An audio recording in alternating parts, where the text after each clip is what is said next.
Bismillahirrahmanirrahim. Assalamualaikum warahmatullahi wabarakatuh.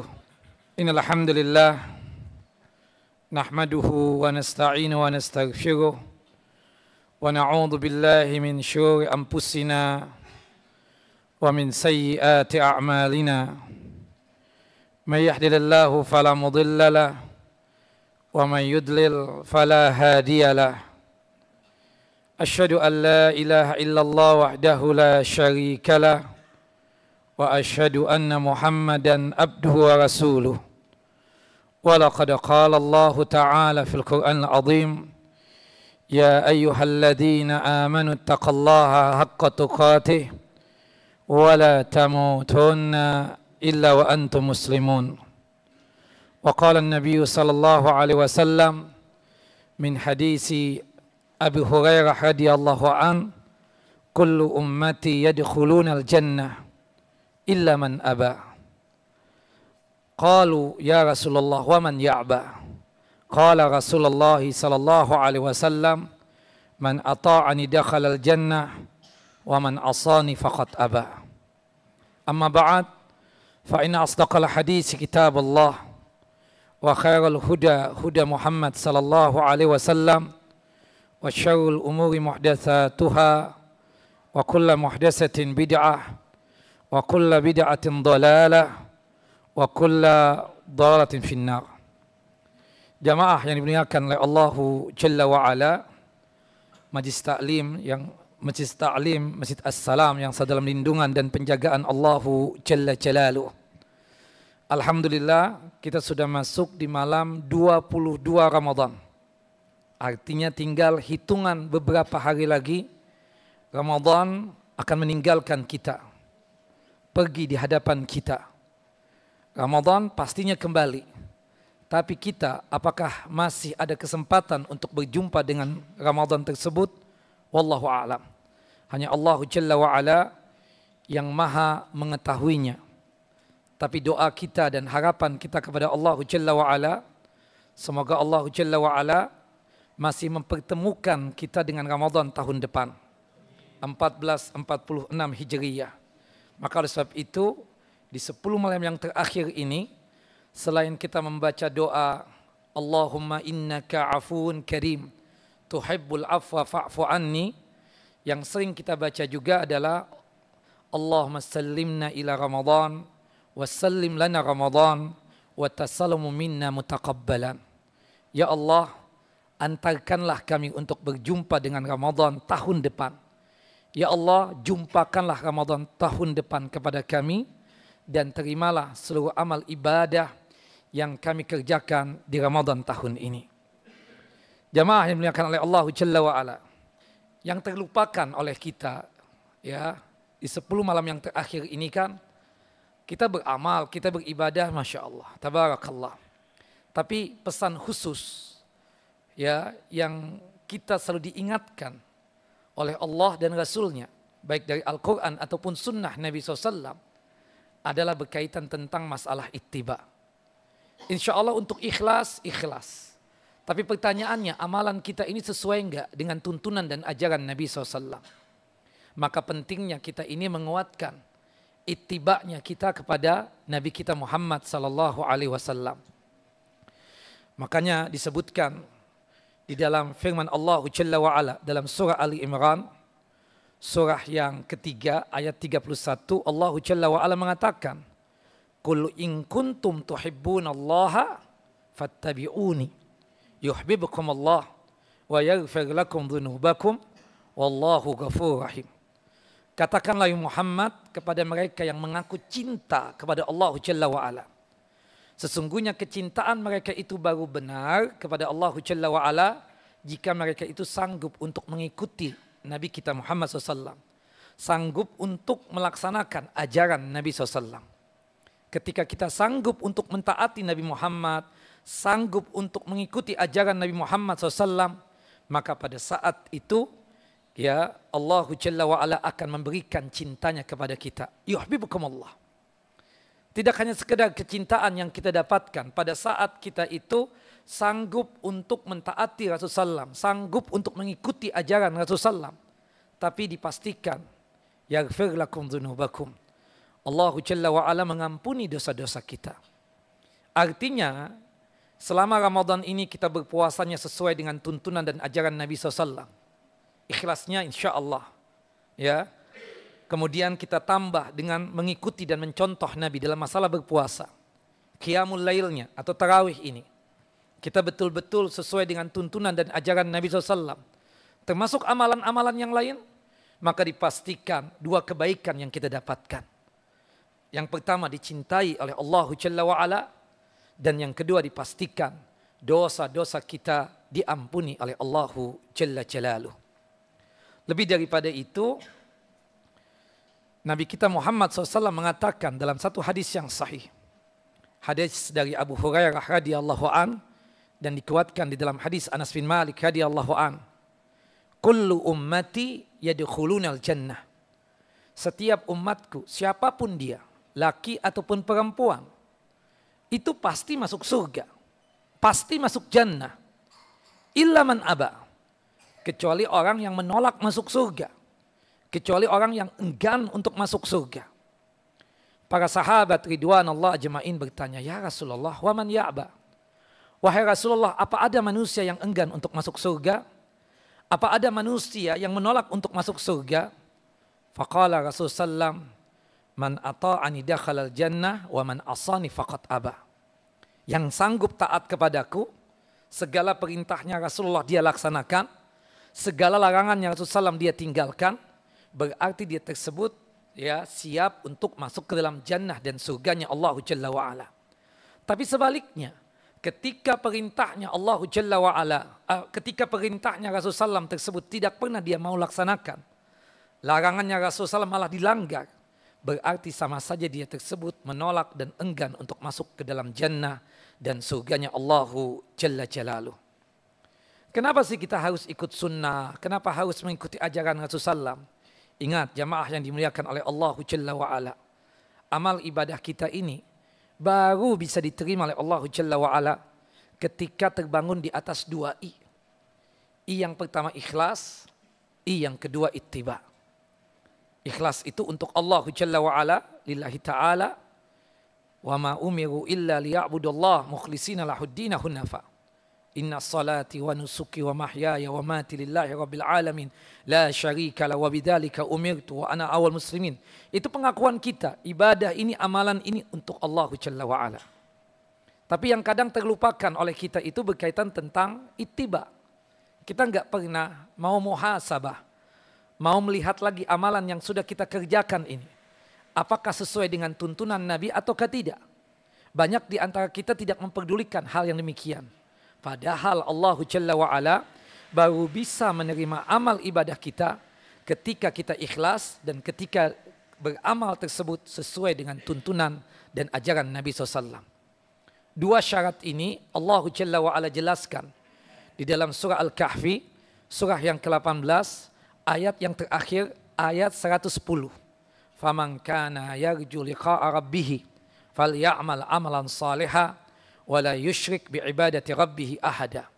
Barang siapa yang berharap, berkeinginan untuk berjumpa dengan Allah Jalla wa'ala. Kapan kita berjumpa dengan Allah Jalla Jalaluh? Ketika masuk surga. Dan paling nikmatnya surga, sebagaimana dijelaskan di dalam firman Allah Jalla wa'ala dalam surah Yunus, ya, adalah ketika berjumpa dengan Allah Jalla wa'ala. Lilladzina ahsanul husna wa ziyadah. Mereka yang beriman kepada Allah, mereka yang melaksanakan kebaikan, amal saleh, mereka akan mendapatkan tempat yang indah, yaitu jannah, surganya Allah Jalla wa'ala. Dan mereka akan mendapatkan tambahan nikmat. Para sahabat ridwan Allah ajma'in bertanya, ya Rasulullah, wa ma hazihi ziyadah? Apa tambahan nikmatnya tersebut? Faqala Rasulullah SAW, an-nazar ila wajhillah, melihat Allah dan berjumpa dengan Allah Jalla wa'ala. Jika kita ingin masuk surga dan ingin berjumpa dengan Allah Jalla wa'ala, apa yang harus kita lakukan? Falya'mal amalan salihah. Hendaknya kita melakukan amal saleh. Kata para ulama, di antaranya Al-Qadi Iyad dan juga Al-Imam Ibn Katsir, yang disebut dengan amal saleh pada ayat tersebut tidak lain adalah amalan yang sesuai dengan tuntunan dan ajaran Nabi kita Muhammad sallallahu alaihi wasallam. Dan ketika kita beramal soleh tadi itu, wala yusyrik bi'ibadati rabbih ahada. Jangan sekali-kali menyekutukan Allah Jalla wa'ala. Artinya amalan kita ini tertujunya hanyalah kepada Allah Jalla wa'ala. Yang sering kita sebut dengan istilah ikhlas atau lillahi ta'ala. Nah, subhanallah, kenapa kita ini harus ikut sunnah Nabi? Kenapa kita ini harus ikut ajaran Nabi SAW? Selain kita katakan, itu sebagai cara kita agar amalan kita diterima oleh Allah Jalla wa'ala, sekaligus juga tidak lain itu untuk membuktikan cintanya kita kepada Rasulullah SAW. Setiap hari kita mengucapkan cinta kepada Rasulullah SAW. Tapi terbukti enggak cinta kita tersebut? Cinta itu kan perlu bukti. Kalau sekiranya di antara kita dengan lisan kita selalu mengucapkan kata cinta, cinta, cinta. Tapi amalannya, perbuatannya itu sangat bertentangan dengan apa yang dituntunkan dan diajarkan oleh Nabi SAW. Ini tentu cinta yang dusta, palsu yang seperti ini. Subhanallah. Maka oleh sebab itu, buktikanlah cinta kita kepada Rasulullah SAW dengan kita mentaati Rasulullah SAW. Subhanallah, disebutkan ada seorang perempuan namanya Ummul Fida. Ummul Fida ini Masya Allah, solehah banget kalau bahasa kita. Selain itu juga dia tersebut ya seseorang yang selalu merutinkan menghatamkan Al-Quran. Bahkan banyak dari surah dan ayat-ayat yang dia hafalkan. Bahkan sebagian riwayat menyebutkan Ummul Fida ini hafizah, seorang perempuan penghafal Al-Quran. Ya, ahli ibadah kita katakan. Tapi ada kelemahan beliau, yaitu apa? Suka mengorok alis dan memotong bulu mata. Ketemu dengan sahabat yang mulia Abdullah ibnu Mas'udin radhiyallahu an. Ummul Fida ditegur oleh sahabat yang mulia Abdullah ibnu Mas'ud. Ya Ummul Fida, apa yang anti lakukan dengan mengorok alis dan memotong bulu mata, mal'unah. Dikutuk dan dilaknat oleh Allah dan Rasulnya. Ummul Fida enggak terima. Kemudian dia mengatakan kepada Abdul Mas'ud, ya Aba Abdurrahman, ana qari'ah, ana hafizah. Aku ini seorang perempuan yang suka membaca Al-Quran, bahkan hafal Al-Quran tersebut. Wallahi demi Allah, aku tidak pernah mendapatkan satu ayat pun dalam Al-Quran yang melarang apa yang aku lakukan sekarang ini, yaitu mengerok alis dan memotong bulu mata ini.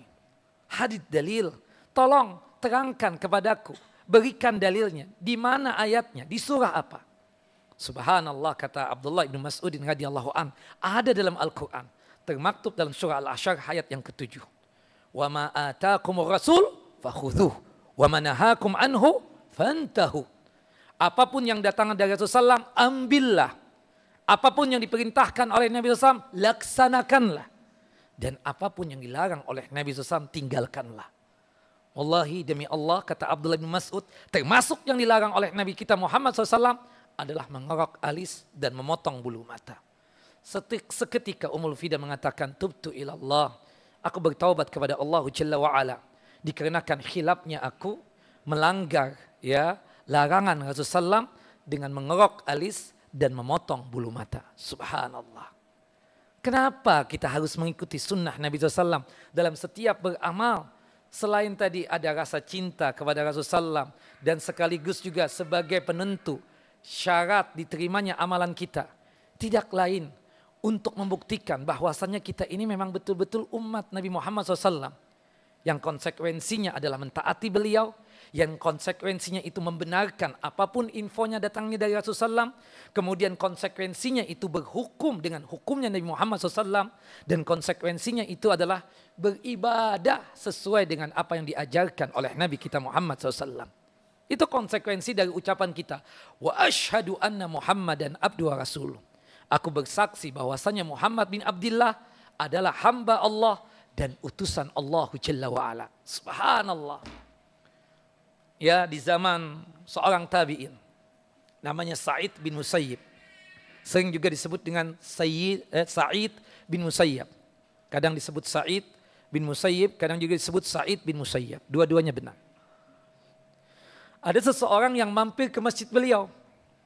Waktu itu kejadiannya subuh. Subhanallah, orang yang mampir ke masjid beliau ini, qobliyah subuhnya 8 rakaat. Sa'id bin Musayyib menunggu orang tersebut sampai selesai sholat. Ketika selesai sholat, Sa'id bin Musayyib untuk tujuan memberikan nasihat dan wejangan kepada dia, mendatangi orang yang sholat qobliyah subuh tersebut 8 rakaat. Kata Sa'id bin Musayyib, antum tahu enggak, qobliyah subuh itu cuma 2 rakaat. Sebagaimana dari jalurnya Ibunda Aisyah radhiyallahu anha. Kata Nabi, rak'ata al-fajri khairun minad dunya wa fiha. 2 rakaat qobliyah subuh itu lebih bagus daripada dunia dan seisinya. Orang ini diberikan nasihat bukannya syukran, terima kasih, jazakallah khair, telah memberikan arahan, wejangan dan nasihat, dikarenakan mengingatkan tentang kesalahan yang dilakukan. Orang yang sholat qobliyah subuh ini 8 rakaat marah kepada Sa'id bin Musayyib. Subhanallah, Sa'id bin Musayyib ini ya ulamanya tabi'in, luar biasa. Sejaman dengan para sahabat ridwanullah ajmain. Dia mengatakan kepada Sa'id bin Musayyib, ya imam, emang kalau ana sholat, Allahu Jalla wa'ala menyangsi ana atau menghukum ana, menyiksa ana? Ana kan sholat. Subhanallah, kata Sa'id bin Musayyib, Allahu Jalla wa'ala tidak bakalan menghukumi engkau, tidak bakalan ya memberikan siksa kepada engkau, tidak bakalan melempar engkau ke dalam siksa api neraka dikarenakan engkau sholat. Gak bakalan. Tapi ingat, Allahu Jalla wa'ala akan melempar engkau ke dalam siksa api neraka dan menyiksa engkau di dalam api neraka dikarenakan engkau menyelisihi nabimu. Qobliyah subuh cuma 2 rakaat, bukan 8 rakaat. Hati-hati menyelisihi Nabi SAW. Kenapa kita harus ikut sunnah Nabi SAW? Karena kalau kita tidak ikut sunnah Nabi SAW, tidak ikut ajaran Nabi SAW, hati-hati. Azab dan siksa Allahu Jalla wa'ala akan menghampiri kita. Nah, ini poin-poin penting selama Ramadan. Ini Ramadan madrasah. Sekolahan buat kita, mendidik diri kita ini. Daurah buat kita, penataran buat kita. Ditatar 1 bulan full. Salah satunya yang kita perbaiki berkaitan dengan amal ibadah kita. Insya Allah Bapak dan Ibu ikhlas. Insya Allah para jamaah ikhlas. Tapi pertanyaannya, ya question mark-nya itu sangat besar sekali. Amalan kita sudahkah sesuai dengan tuntunan dan ajaran Nabi SAW? Kalau sekiranya tidak sesuai, ini waktu yang paling tepat untuk memperbaiki amal ibadah kita. Jangan sia-siakan, antum puluhan tahun beramal beribadah. Ikhlas ada tapi tidak ada ittiba. Dipastikan amalan kita tidak diterima oleh Allah Jalla wa'ala. Maka oleh sebab itu, kuatkanlah keyakinan kita untuk mengikuti sunnah Nabi SAW. Kuatkanlah keyakinan kita untuk mengikuti ajaran Nabi SAW dengan mempelajari sunnah Nabi SAW. Subhanallah, salah satu sebab kita dimasukkan ke dalam surga dikarenakan ikut ajaran Nabi SAW. Tapi ingat juga, salah satu sebab orang itu dilemparkan ke dalam siksa api neraka dikarenakan menyelisihi Nabi kita Muhammad sallallahu alaihi wasallam. Aqulu qouli hadza wastaghfiru li wa lakum wa liwalidina ولجميع المسلمين والمسلمات إنه هو الغفور الرحيم اللهم إنك عفو كريم تحب العفو فاعف عنا اللهم إنا نسألك العفو والعافية في الدنيا والآخرة اللهم سلمنا إلى رمضان وسلم لنا رمضان وتسلم منا متقبلا اللهم تقبل منا صلاتنا وصيامنا وقيامنا وركوعنا وسجودنا وتخشعنا وزكاتنا وتلاوتنا القرآن يا ربنا إنك أنت السميع العليم يا ربنا إنك أنت مجيب السائلين وصلى نبينا محمد وعلى آل محمد كما صليت على إبراهيم وعلى آل إبراهيم إنك حميد مجيد اللهم بارك على محمد وعلى آل محمد كما باركت على إبراهيم وعلى آل إبراهيم إنك حميد مجيد. Kita tutup kajian kita dengan masing-masing kita membaca doa kafaratul majlis. Subhanakallahumma wa bihamdika asyhadu an la ilaha illa anta astaghfiruka wa atubu ilaik. Assalamualaikum warahmatullahi wabarakatuh.